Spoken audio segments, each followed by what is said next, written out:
জামাত কোনো কালে ৭১-এ তাদের ভূমিকাকে অস্বীকার করতে পারবে না।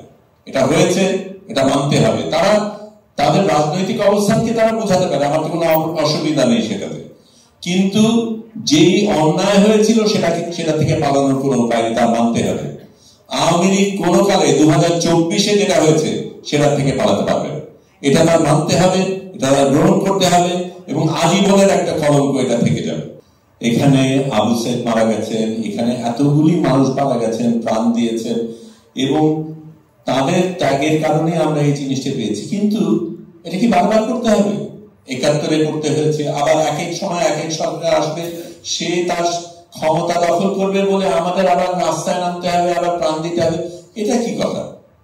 তোমরা তোমাদের ব্যাপার ঠিক করে নাও, তোমার কামড়া কামড়ে কি করবা, কে পদে যাবা, কে গদিতে থাকবা, আমার আসে যায় না। জনগণ যাতে জনগণের অধিকার পায় সেই জায়গায় আসতে হবে, এবং আরেকবার যাতে আবু সৈয়দের মতন ছেলে মেয়েরা যাদের আমরা দেখলাম এই মানুষগুলি প্রাণ না দিতে হয়, সেই জিনিসটা করতেই হবে, এবং সেই জায়গায় আমাদের আসতে হবে যাতে জীবনে কখনো এই জিনিস আরেকবার না করতে হয়।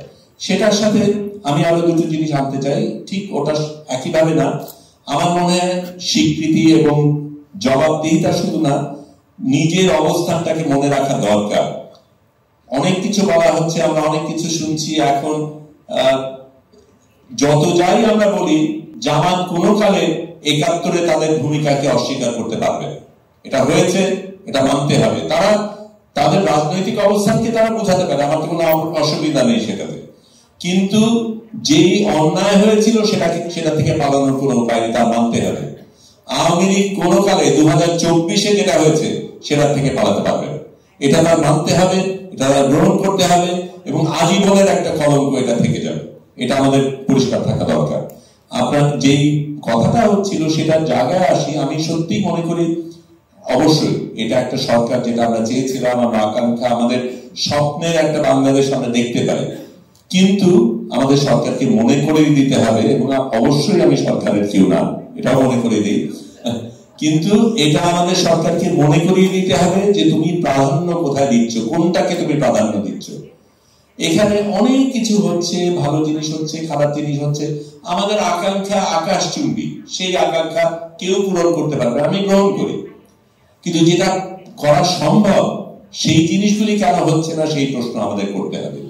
কেন এখনো যারা শহীদ, যারা আহত, তাদের একটা পূর্ণাঙ্গ তালিকা করা যায়নি 5 মাসের মধ্যে?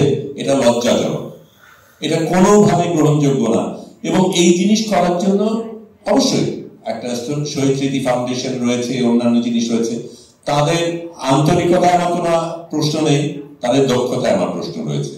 এবং এমন ভাবে যেই জায়গায় যেই মানুষ যেই কাজ করতে পারে তাদেরকে বসানো, তাদেরকে কাজ করার সুযোগ দেওয়া, এবং তাদের কাজ করতে বাধ্য করা, সেটারও প্রয়োজন রয়েছে। সেই জায়গার সাথে আমি ছোট্ট একটা জিনিস বলি, যেটা এখনো প্রযোজ্য, এটা ভেতরের কথা, কিন্তু তারপরেও বলছি, কারণ আমাদের তো কাজ করতে গেলে অনেক কিছু লাগবে, এবং আমি গ্রহণ করি এখনো রন্ধ্রে রন্ধ্রে পুরনো মানুষ রয়েছে, বিভিন্ন জায়গায় আগের যারা যুক্ত ছিল তারা রয়েছে, এবং অনেক ক্ষেত্রে আমাদের তথ্য পাওয়া কঠিন, কারণ যাদের থেকে তথ্য পাওয়া তারা নিজেরাই এর মধ্যে কোনো না কোনো ভাবে সম্পৃক্ত ছিল, নিজেদের বাঁচানোর চেষ্টা করছে। আমি আইটি বিষয়ের যিনি আছেন, তিনি তার সাথে আমার ভালো যোগাযোগ, এবং আমি বলতে পারি এই সুযোগে, আমি জেল থেকে যখন বেরোই তখন উনি আর আরেকজন এসে আমার সাথে দেখা করেছিলেন, এবং তারা দেখা করেছিলেন বলতে যে আমরা লজ্জা পেয়েছি, আমরা ক্ষমা চাইতে এসেছি, আমাদের পুলিশ আপনার সাথে যেই আচরণ করছে সেটার জন্য আমরা ক্ষমা প্রার্থী।